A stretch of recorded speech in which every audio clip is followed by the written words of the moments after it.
In many parts of Kenya, cassava is widely grown, yet one of its most valuable food products, Gari, remains largely unknown outside West African communities. As the world continues to focus on food security, sustainable living, and reduce post-harvest losses, value addition has become more important than ever.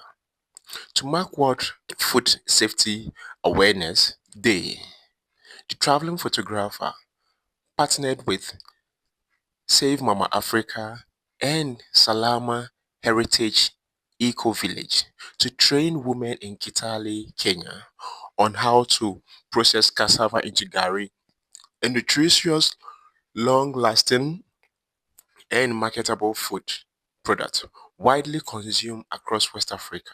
This training was more than just learning a recipe. It was about empowering women with practical skills, creating new economic opportunities, promoting food preservation, and encouraging communities to see Gari beyond traditional consumption.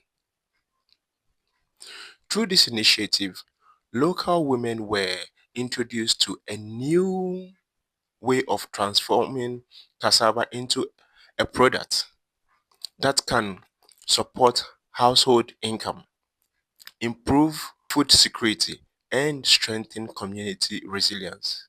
Welcome to an inspiring journey of learning, empowerment, and Africa food innovation.